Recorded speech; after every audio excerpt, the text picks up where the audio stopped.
Alrighty folks, this is Lurch from Marline Gaming and welcome back to another episode of From the Depths. Today, we're going to be doing something different. We're going to be building a submarine. And I've already taken the liberty of making a little bit of a head start so that I have a rough idea what I'm actually doing. Rather than faffing about for bloody ages and not getting anywhere. So I've spent the last sort of 2 hours working on sort of designing the weapons, working out what way I want the thing to work, and all that sort of a thing. So, we have the weapons done already. And let us introduce them. This is a teeny 18mm flak gun. All of these are running super cavitation shells. This is a little tiny 2-axis ball turret. I'm quite happy with this one actually, it looks pretty cute. Doesn't actually need that mantlet, I should remove that. But yes, this is the shell. We have quite a bit of gunpowder, super cavitation, loads of frag warheads. I just left the default cone angle. And a composite head. Because it's 18mm, very small number of fragments with low damage, but it fires a lot of them. We're using regular autoloaders, and I've managed to squeeze 3 regular autoloaders in with 2 clips each. I think they've all got 2 clips, or do they? That one's got 2. That one's got 1. Oh, you only have 1. Those 2 only have 1. Okay, so I messed that up a little bit, but hey, whatever, it works. I could squeeze them on the front there, but that would make it really quite vulnerable. So I'm going to leave that as it is. I'm still happy enough with it. It's got a reasonably good refire rate and does okay.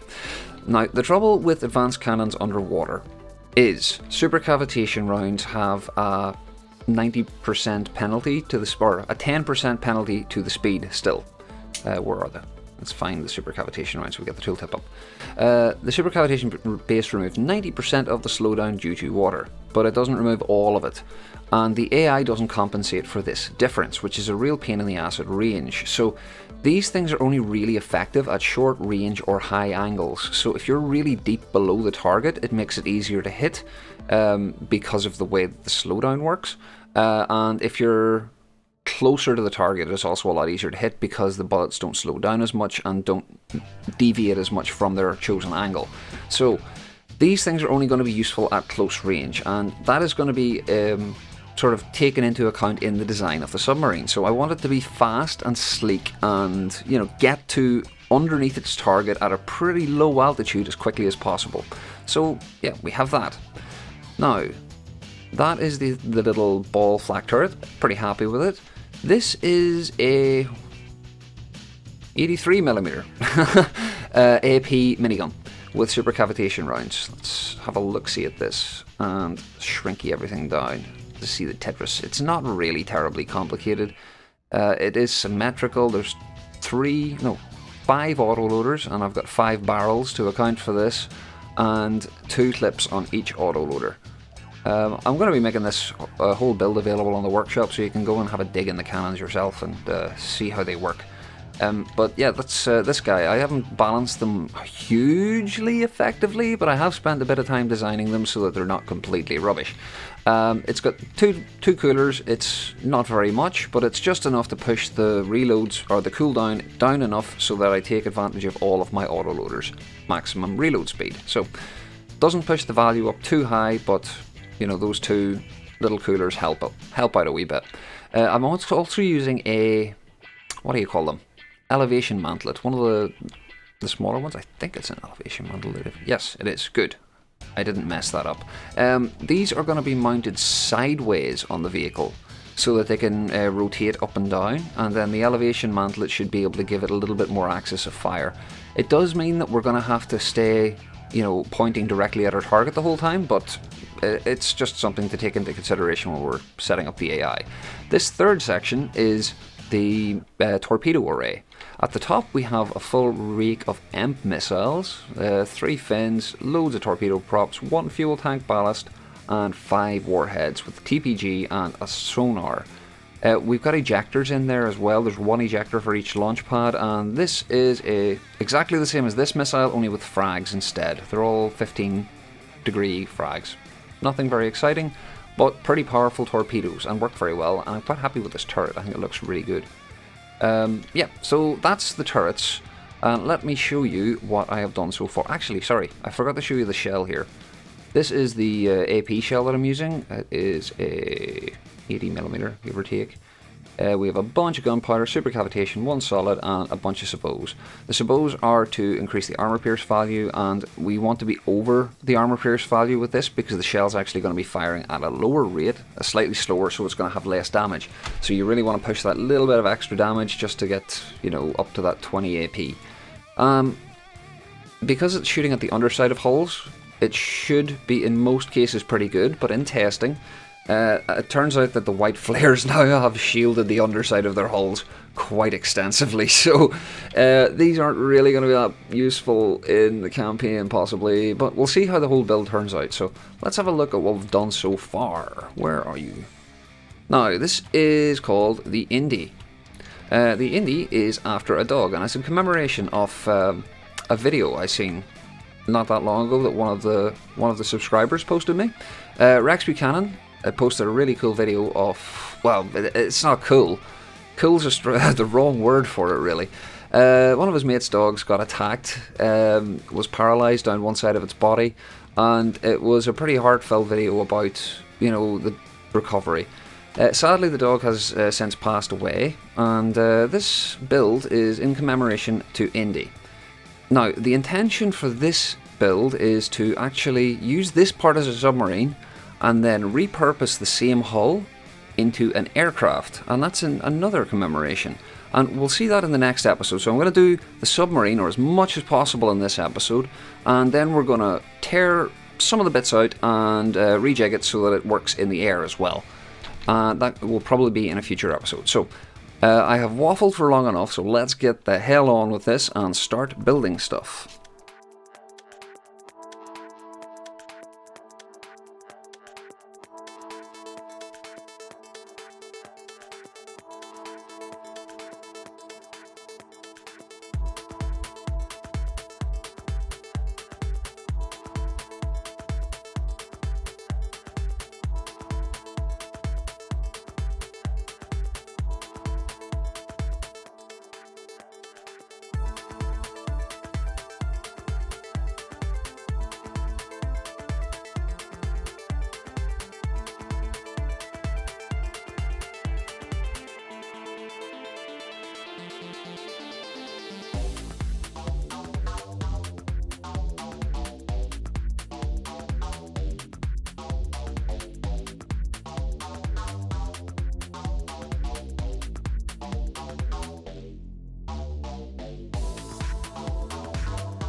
Okay, so that's the rough shape of the hull. I'm pretty happy with that. It should be pretty fast.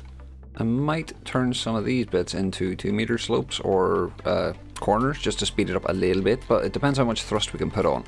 Now, you might have noticed that I used an aerial AI when I moved this, and there is a reason for that. You can set them to a negative value, and they will cruise, you know, like an aircraft. The reason I want to do this is because the way that the weapons are set up in this, they can pass, or like go all the way upwards.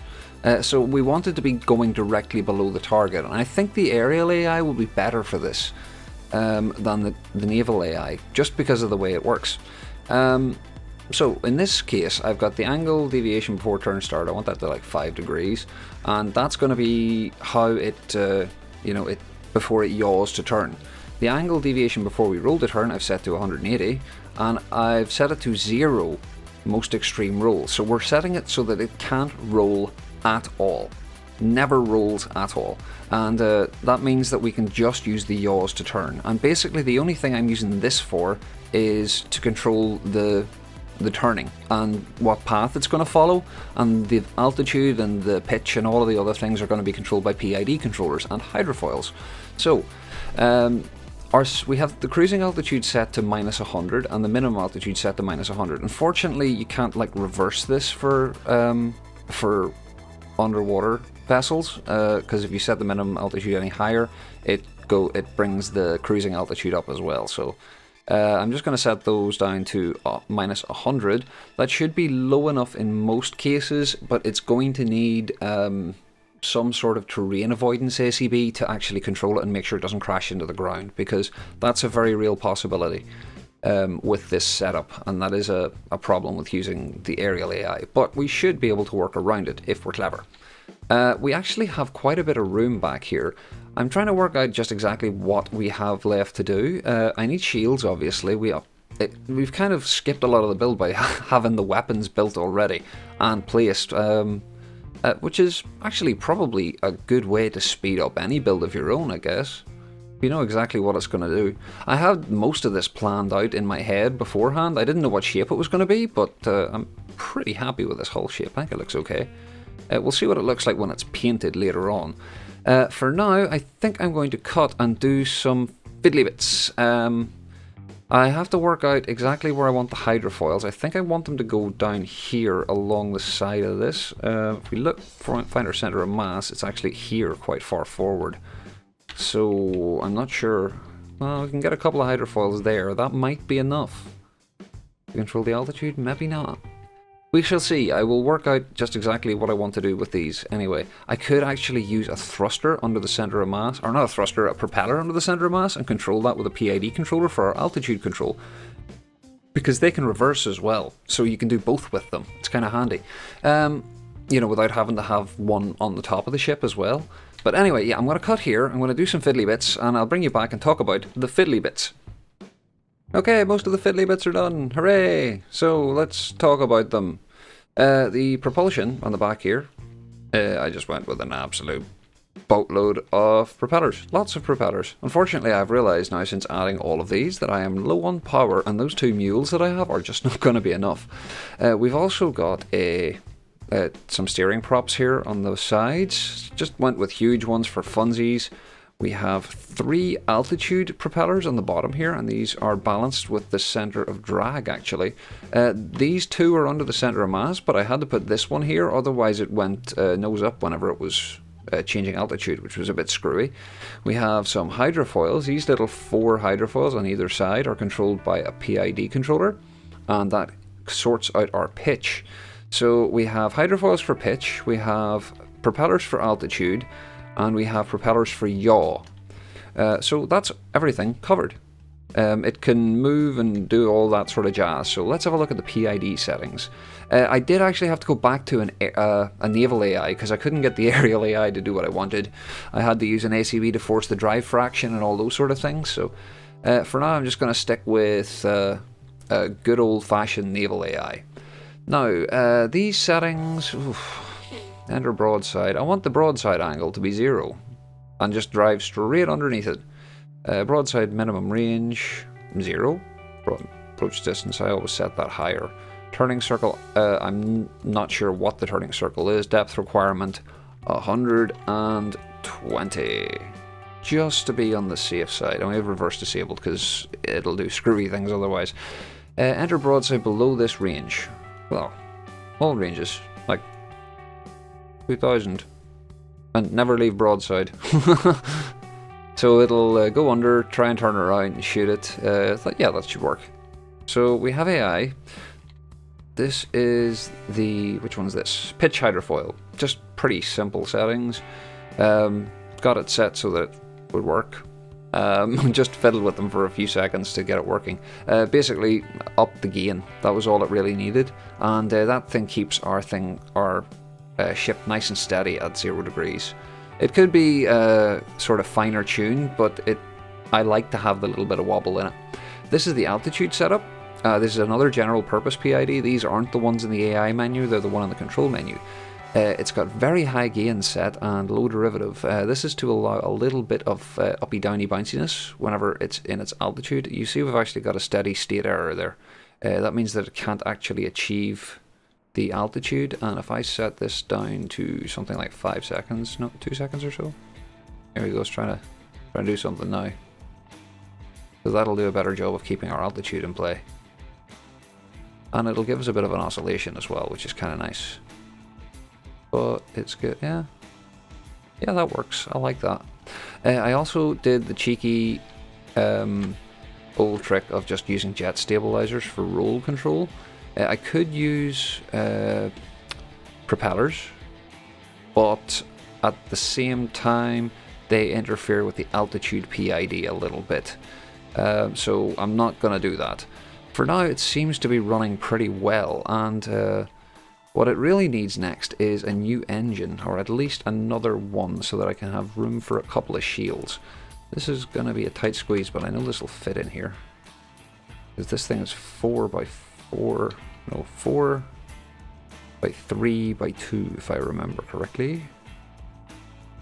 Oh, it's so hard to see in these blocks. Yep, I can move that back one. It's not the safest place in the world for it, but you know, it works. Yep, loads of room, that's grand. So I guess we're really time to do some combat testing. It does need to have, ooh, here's a good idea, save it. It does need to have some thingies added, like shields still, but that's not a big deal, and it doesn't really need countermeasures being a submarine. So, okay, so I've just spawned in a basher here, and everything seems to be working more or less in order. After a little bit of tweaking, it all seems to be working now, although we're taking an awful lot of damage. We really need shields, and there's a whole pile of damage. Yeah, so before further sort of proper combat testing, we're going to need more shields and something, you know, maybe a little bit more. Oh, hello. This is a good damage test, actually. Let's just have a look at what's happening here to see if these weapons pay off, because we're very close now, right underneath. We are paying for it dearly, but it's, oh, AI dead. Very nice. A couple more shields, I think, or some shields. I'm not really sure what to do about the massive amounts of torpedoes. We have no real countermeasures for torpedoes. Okay, so we have shields now. I'm not sure it's really going the way I want it in terms of performance, though. It's been pretty daft in how quickly it's been going up and down, and I'm not really sure what to do about that. Sort of adding a couple of pitch propellers, sorry guys, always get that mixed up. But we have some pretty heavy shielding here. I've got, this is like a strength 3 at the front, the rest of them are like strength 1.5. I know it's not a lot, but it should help a little in keeping it alive. We should possibly maybe put side shields on it as well, even just really weak ones for absolutely minimal protection, but it would be something. I think it's nearly time to have a go at shooting stuff now. Let us see what we can get up to. Screw it, we're going with the old tried and true. Let's just blow up some bastions to get a rough idea what the combat performance is like. There we go. Now, where on earth is it? It's so hard to find things underwater, that's kind of irritating. It makes combat-y bits like this kind of difficult. Not really sure how I'm gonna do much of a montage with this guy because, well, we can't find the bloody git to actually do anything with him. Yeah, I think this is actually gonna have to be a two-parter because I need to work out some of the kinks in this design. We've got some things happening. We're firing now, which is something. Let's find out what sort of damage we're doing here. Are we even hitting anything? We are. This is the trouble with the these rounds. You'll see that they're... I mean, this is probably aiming at something above deck, and it's all dropping considerably. We're shooting under it nearly all the time, which is kind of annoying. But the closer you get, the more powerful these get, and the more accurate they get too. So at least there's that payoff there. Oh man, those torpedoes are pretty nasty though. Well, everything seems to be working now at least. Okay, so I'm really not happy with this guy's combat performance. I'm gonna have to work out how to stabilize his rolling, because he's rolling like an idiot all the time, and it's probably because of all the recoil on these. So I think we're gonna have to wrap the episode up here, and we're gonna bring it back next time. I think I'll do a Let's Play episode in between rather than having so many building episodes like we did with the Mastiff, because I know that was a bit it was a bit much all at once. So we'll wrap this up here. We'll continue this one very soon, and we'll hopefully end up with something that can do what we wanted to do. Right now, this is a complete mess. It just isn't working. It's not working at all. But I think this design can work. I think it looks pretty cool, and you know, we're going to work something out in the future. We could just use Lua control, but I don't want to. I want to use a proper AI for this. Without further ado, I'm going to wrap the episode up. I do hope you enjoyed it. Any likes, subs, or comments are really, really awesome. I love hearing from you guys, and I read every single comment. As always, take it handy, and have a bloody good day.